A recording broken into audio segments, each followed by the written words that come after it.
How to Become a Superior Gender, a global conversation on gender equality, Part 3. Welcome to our channel, and today, we are presenting the third and final part of this three-piece video on ultimately being the superior gender.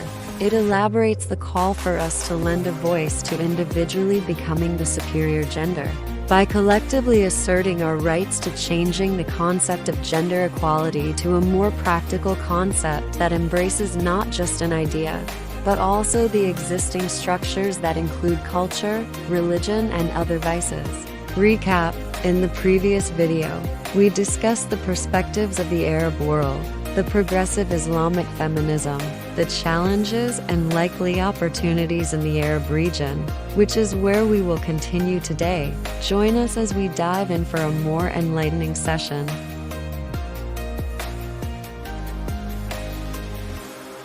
Subscribe to our channel, like and share so we can create a global change.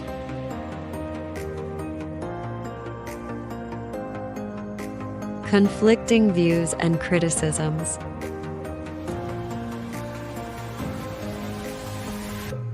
Not everyone agrees on how to achieve equality. Even within regions, leaders and experts can clash. In the Arab world, for instance, some officials prioritize preserving tradition. They emphasize family roles and may resist rapid changes, arguing it will maintain social cohesion. Others argue that sidelining half the population is untenable. Scholars like Yara M. Ossi point out that rigid religious interpretations and patriarchal cultures have driven persistent disparities in Middle Eastern economies. She and others note that in the Arab region, policies cannot succeed without challenging those underlying norms. On the other hand, experts like Lina Abarafa argue that emphasizing women's needs pays off. Abarafa, writing on urban development, stresses that making cities inclusive, safe, resilient, and sustainable means putting women and girls at the center of planning. In short, even among leaders who value stability, many recognize that gender-inclusive policies often lead to better outcomes for everyone. Critics also examine the global gender equality movement itself. Some warn that one-size-fits-all campaigns can miss nuances.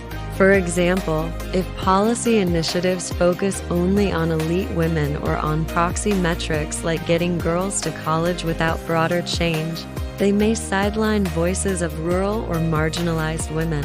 Scholars caution against imposing Western frameworks without listening to local women's experiences. The solution, they argue, is intersectional. Policies should be shaped with input from diverse women and men facing similar challenges. In some cases, when governments simply replicate international programs without adaptation, they end up silencing marginalized voices and entrenching new hierarchies. These criticisms underscore that equality efforts must be inclusive not only of gender but of class, ethnicity, and belief.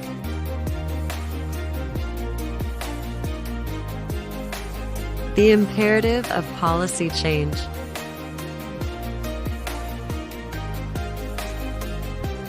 The evidence is clear and the time is now. We have heard inspirational voices and seen concrete plans from across the globe. We know that investing in women is not charity, it's smart economics and justice. We know that enabling women into leadership makes policies fairer and economies stronger. We know that challenging outdated norms requires courage but yields huge rewards. Yet none of these changes will happen without people like us demanding them. So what can we do? First, pressure our own leaders to act boldly. Call for gender impact analyses on all laws and budgets, as Canada has pledged. Urge elected officials to enact pay equity laws, fund public childcare, and expand parental leave so men and women truly share family duties. Demand that political parties recruit and support women candidates, and that parliaments be made safer and more welcoming. Support organizations that defend women from online abuse and train them to speak out in public forums. Second, change the conversation in our communities. Speak up against sexist jokes or stereotypes. Teach our sons and daughters the words of role models like Michelle Obama, "No country can truly flourish," and Justin Trudeau. Beyond women, we should understand that we are all human, and the fact that males do not voice out challenges do not mean they do not exist. Human equity is a subject of debate that is void of possible criticisms, where all individuals are encouraged and assisted to achieve their dreams. Women and men alike needs to understand that they are free to aspire. If properly publicized, the outcome can only be an overwhelming success. Finally, vote with equality in mind. Back policies and leaders that recognize women's rights as human rights. Advocate for reforms within businesses and schools to treat bias and harassment as unacceptable. And remind everyone from neighbors to ministers that history is watching. As Trudeau observed, future generations will look back on our era, appalled if we fail to make progress. This is not a partisan cause. It's a universal one. Every girl and every boy, every family and every community will benefit if women are free to reach their full potential. The statistics and stories we have seen are compelling. Michelle Obama's words summarize them well. Depriving women of half of humanity's talent holds the entire world back. So let us act now, tirelessly and together. Write to your representatives, support fair laws, mentor a young woman, and insist that the next budget be a gender-responsive budget. The path forward requires all of us. Equality will not happen by chance, but through our collective voice and will. If we each do our part, we can turn this global vision into reality and finally build the world where women and men thrive side by side as leaders, creators, and equal partners in progress. The time for change is now. Join the movement, and let's make policy catch up with our ideals. Call to action. Write, speak, vote, and organize for policies that put gender equality first. Demand pay equity, parental leave, anti-violence programs, and equal political representation. Champion those who defy stereotypes. In the words of activists worldwide, it's time to move from talk to tangible change for women, for men, and for us all.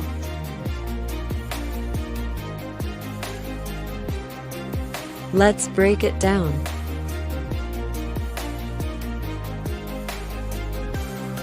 Challenges and complex realities.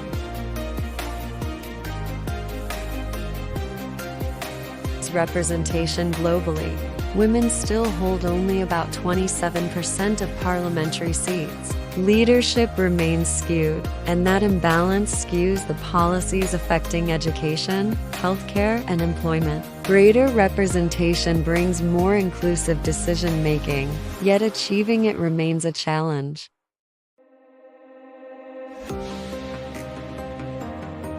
Cultural roadblocks.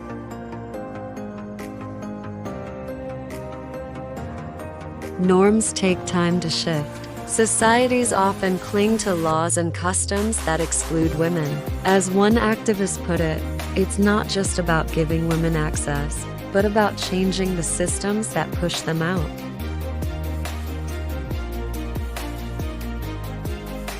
Online harassment.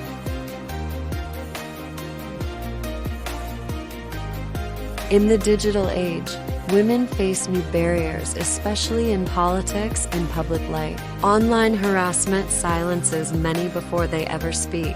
This modern censorship limits representation and discourages future leaders.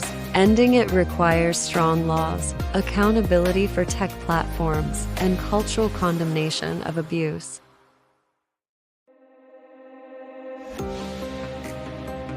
Intersectionality and inclusive approaches.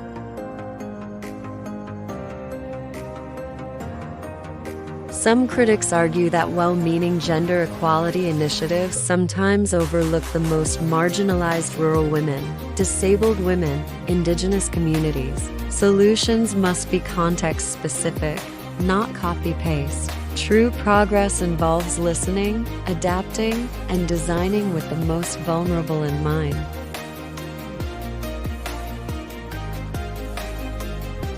Opportunities and the way forward.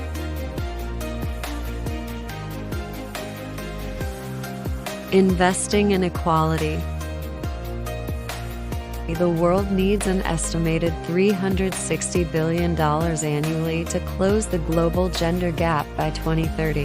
That's the cost of equality, and the return on investment is massive. Gender equality fuels growth, improves health outcomes, and fosters peace.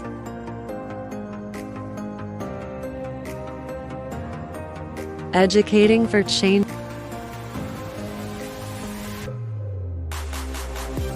When societies prioritize education for girls, they unlock generational shifts. Education leads to leadership, economic independence, and healthier communities. And it teaches boys, too, the value of empathy and shared responsibility.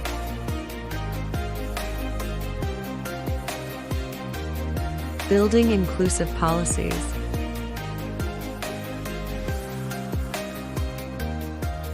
Gender-responsive budgeting, anti-discrimination laws, and paid parental leave aren't luxuries, they're necessities. Countries that invest in these tools reap the benefits: stronger families, resilient economies, and social cohesion.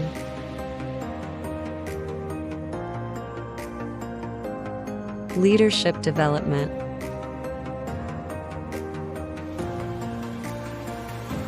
Mentorship, training, and quota systems can accelerate representation, but they must be paired with support systems that empower, not isolate, women in leadership.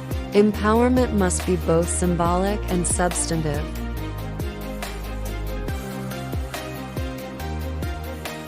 Call to action. Change begins with us. Here's the truth.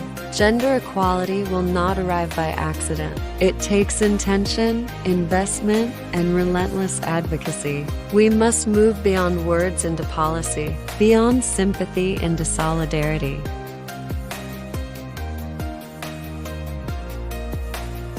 What can you do?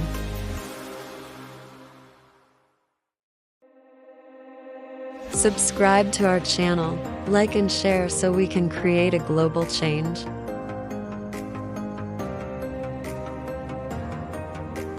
Comment, vote, speak, mentor, challenge systems that silence. Demand gender impact assessments in national budgets. Push for equal pay, safe workplaces, and parental leave. Support leaders who champion women's rights not just in word, but in action. Educate the next generation to see equality not as a favor, but as a foundation.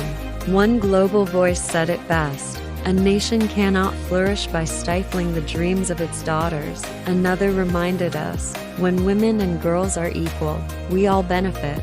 Let us build a future where that truth isn't just spoken but lived.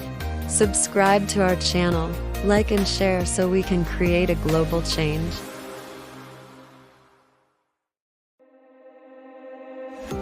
Let's break boundaries together.